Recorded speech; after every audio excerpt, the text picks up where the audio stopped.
What up, everybody?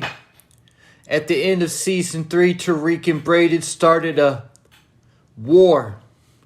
One thing about a street war is that it's not a WWE Survivor Series match or some kind of big brawl or anything like that.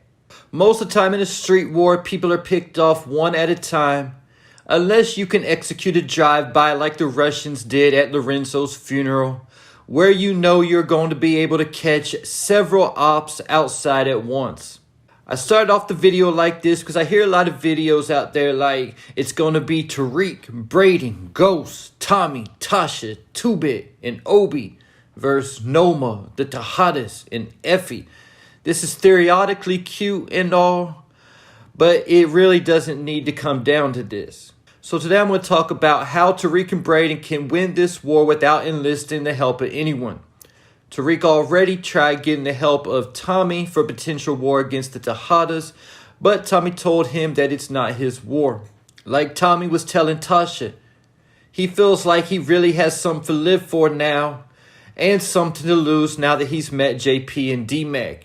This isn't the same old Tommy from Power who had no attachments. Plus, at the same time, Tariq was basically fighting a war by himself, and Tommy knew Tariq couldn't win. And there's a saying from the 48 laws of power that applied to this situation.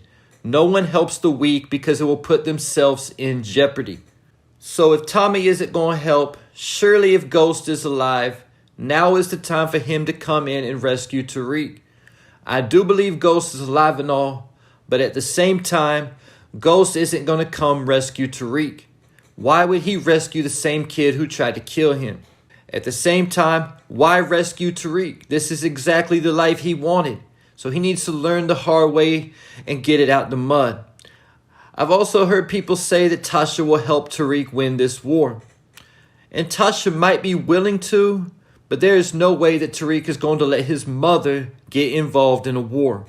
All Tariq's going to do concerning Tasha is make sure that her location is changed and that she is safe in Witsec.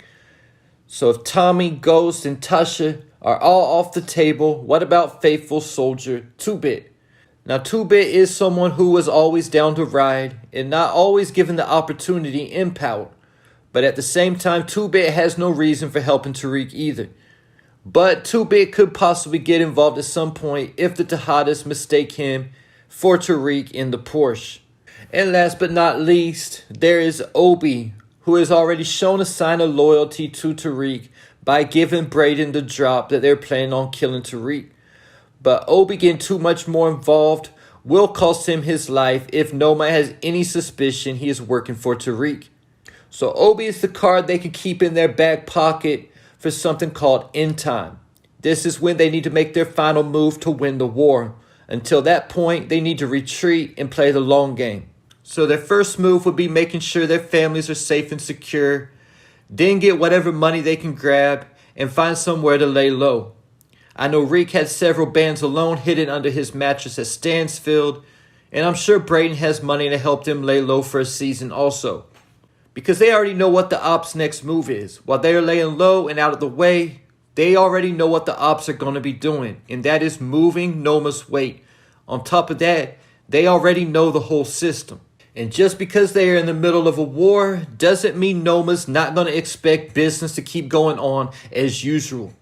Also keep in mind, Noma be in and out of town and letting Obi run things while she is gone. I know she did put Monet in charge in the season 3 finale, but Monet gonna be out of commission for a minute while she recovers from getting shot. So if Obi is running things, this is something they can also use to their advantage. All Obi has to do is go back to being the same guy we knew from the first 9 episodes of season 3 and keep applying pressure to the Tejadas and Effie to get the weight moved. By putting more pressure on them to move the drugs, they won't have time to be thinking about a war. Power Law 15 says to crush your enemies totally. But there is reversal to this law, especially when you are the weaker party. And that is to let your enemies destroy themselves instead of by your own hands. By retreating for a season and making the ops forget about them, they will be forgotten about, out of sight, out of mind. Then the power struggles and dissension can all arise from within. as well as seeing if they are able to move all of Noma's weight without Tariq and Brayden moving their share. And by retrieving and getting out of the way, they can execute the lesson Kanan taught Tariq while they were playing chess at Cho. And that is the best way to sneak up on your opponent is to make them think they already won. Then at this point, they can return to the shadows to torment and irritate the ops. Since they know the whole system, a nice robbery of their re-up would create chaos. Then again, let that play out and make them have more pressure from Noma and Obi after getting robbed.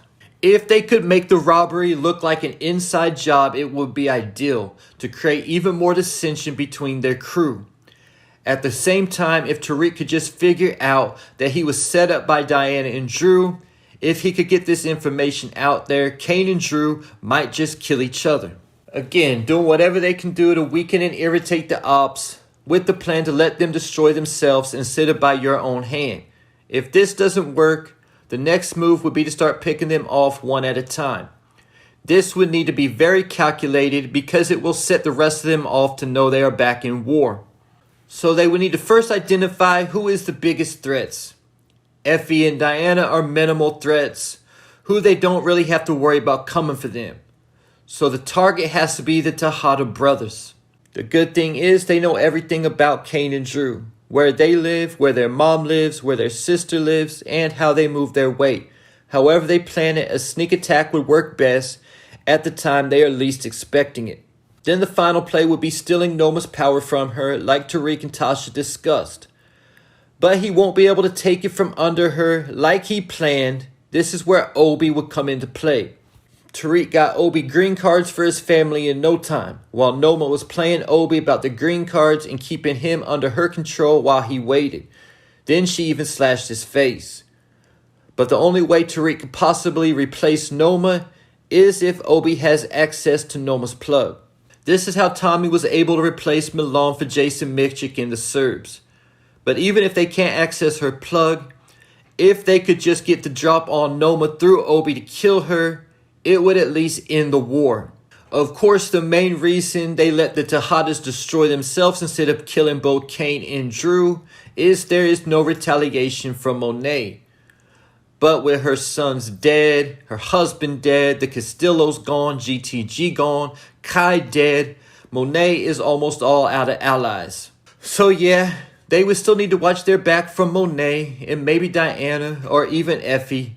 But in the game, you're always going to be looking over your shoulder anyway. And at least at this point, the odds would be turned in their favor. And there you have it. Can Tariq and Brayden win this war alone? Leave your thoughts, theories, and predictions in the comments. And let me know what you think is the best plan for Rick and Brayden to win this war.